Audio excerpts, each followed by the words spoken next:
Hai, assalamualaikum, welcome back to Mamiko channel.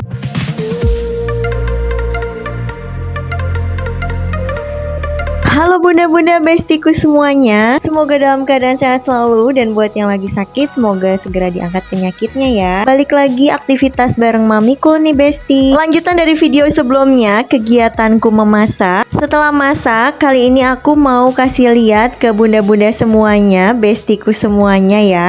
Aku mau bersihin dapur, tapi ini versi aku mungkin ya besti, agak lumayan lama dan agak sedikit beda mungkin ya dari bunda-bunda semuanya, karena kelainanku itu punya OCD ya besti. Jadi beberes dapur aja itu perlu waktu kurang lebih hampir 1 jam. Nah ini mau cuci piring dulu. Setelah bagian meja lipatnya dielap, belum aku lanjutin ngelap-ngelap area kompor dan kitchen set, aku mau cuci piring dulu. Ini udah numpuk ya besti, bekas masak. Biasanya sih nggak sebanyak ini ya besti. Aku biasanya bisa disambi sambil masak, sambil nyuci piring juga. Tapi karena masaknya tuh lumayan agak beribet dan nggak bisa ditinggal-tinggal juga, makanya ini jadi numpuk deh besti. Ditumpuk dulu aja baru dicuci piringnya kayak begini. Nah kalau ditumpuk kayak gini, cucian piring itu bisa bikin mampet tempat cuci piringnya gitu besti. Makanya aku tuh nggak pernah numpuk-numpuk cucian piring sebenarnya. Setiap ada yang kotor sedikit langsung dicuci, kebiasaanku. Dan aku biasain juga untuk suami dan anak-anak ya besti. Jadi kalau habis makan itu harus langsung dicuci, nggak nunggu sampai malam atau sampai pagi lagi. Karena aku nggak suka aja ngelihat numpuk, apalagi ini gampang mampet gitu. Aku mau kasih sedikit tips nih untuk nyuci spatula yang anti lengket kayak gini, karena biasanya tuh suka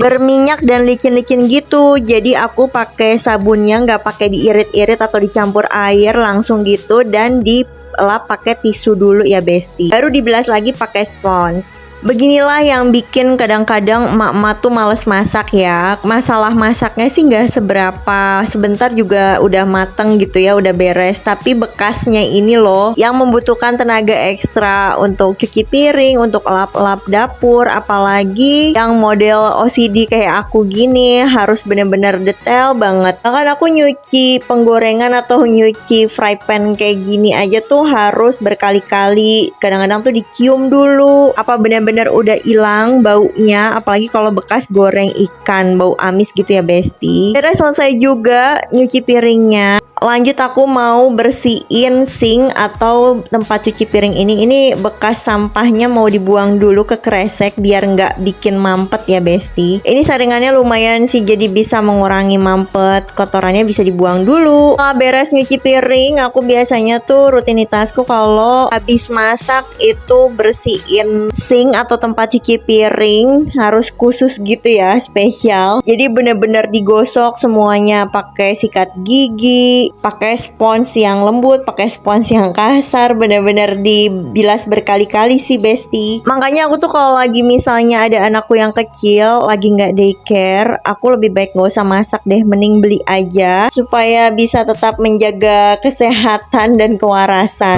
Karena kalau masak itu capeknya double-double ya, ekstra. Kayak begini ya besti, harus dilap-lapin, dibersih-bersihin kayak gini. Kenapa harus kayak gini? Aku kalau masak yang agak berat, berminyak, bau, pokoknya harus banget deh diginiin. Kecuali kalau masak yang ringan-ringan ya, kalau bikin Indomie yang nggak begini juga sih besti. Cuman sekedar goreng telur atau bikin yang ringan-ringan deh dan rebus-rebusan gitu, misalnya nggak harus numis-numis. Aku nggak ngelakuin hal ini besti. Biasanya kalau ada anakku yang kecil, aku kalau masak juga yang ringan-ringan. Karena kalau masak yang pakai minyak, tumis-tumisan walaupun minyaknya sedikit, itu pasti nyiprat-nyiprat. Jadi pemikiran aku buat orang yang OCD itu minyaknya pasti kemana-mana dan harus dielapin. Apalagi bekas ikan, cumi, itu rasanya kalau kata orang Sunda mah geuleuh ya. Kalau nggak dielapin tuh gimana gitu, udah mah bau amis. Minyaknya di mana-mana nyiprat jadi bikin licin kan ya, apalagi sampai ke lantai-lantai. Aku tuh kalau masak juga rada-rada berantakan gitu loh besti. Walaupun aku OCD, tapi ya karena mungkin kerjaku pengennya cepet-cepet, jadi suka berantakan gitu. Makanya harus banget dielapin terus dipel ya besti. Kadang-kadang tuh aku kalau nggak bener-bener pengen banget makan makanan tertentu yang nggak bisa dibeli, atau kalaupun dibeli tuh beda seleranya, makanya aku nggak masak sih Besti ini karena kepengen banget dan kebetulan mau bikin konten mukbang juga, jadi aku masak. Alhamdulillahnya suamiku nggak banyak nuntut ya, makan apa aja mau dan udah jarang makan sore juga, makanya aku nggak harus masak setiap hari setiap saat gitu. Kalau sore suamiku pulang kerja itu kadang udah makan dari hotel tempatnya kerja, kadang beli aja gitu jajan sendiri kalau aku nggak masak, atau bisa juga bikin indomie juga udah jadi.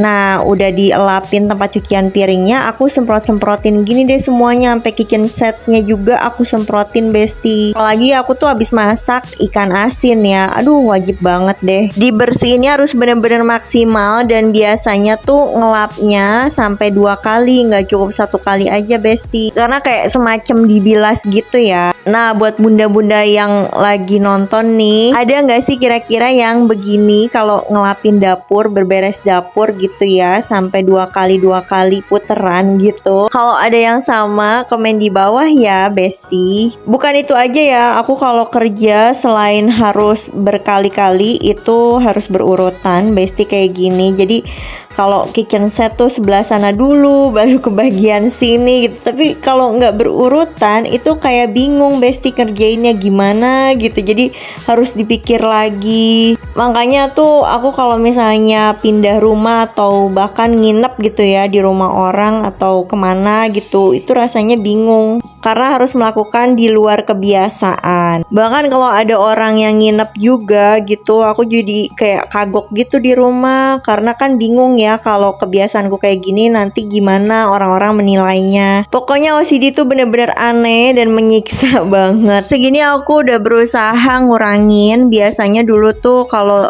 tiap masak yang kecil-kecil atau yang ringan-ringan juga, itu harus kayak gini bersihinnya, ngelapinnya, nyuci-nyuci tempat bekas cuci piring gitu. Tapi sekarang cuman buat masak yang kalau berat-berat aja. Kalau masak yang ringan-ringan sih nggak kayak gini-gini amat. Bahkan sampai rice cooker pun ya, karena takut kena cipratan minyak, jadi aku lap-lapin gini deh Besti. Gak cuma area atas, area bawah pun yang lemari penutup bagian bawah tuh aku lap-lapin ya Besti, karena pastilah kena minyak-minyak cipratan gitu. Makanya aku tuh paling sebel banget kalau misalnya lagi masak ada yang mondar-mandir, ada yang lewat. Pokoknya aku tuh kalau lagi mengerjakan pekerjaan rumah, biasanya aku lebih suka sendiri, nggak ada siapa-siapa. Justru kalau ada orang atau ada yang bantuin dan nemenin tuh berasa kagok gitu, berasa kayak ketakutan gitu. Makanya suamiku tuh nggak pernah mau bantuin kalau nggak bener-bener aku mintain tolong banget gitu ya. Itu pun kalau aku misalnya udah lelah, udah capek, bahkan udah sakit, bener-bener udah nyerah deh, kayak waktu abis melahirkan juga ya, aku baru minta bantuan suamiku. Karena emang aku sebenarnya tuh nggak percayaan ya sama orang untuk ngerjain kerjaan rumah. Makanya lebih baik aku nggak usah pakai asisten rumah tangga juga sementara ini. Yang aku butuhkan itu asisten untuk mengasuh anak aja sih Besti. Jadi anak aku ditaruh di daycare dan aku lebih baik fokus sama kerjaan rumah. Karena kekuranganku emang nggak bisa ngasuh anak ya, bukan nggak bisa ngurus sebenarnya. Kalau ngurus tuh aku bisa banget, tapi untuk nemenin main, ngasuh, nyuapin itu emang butuh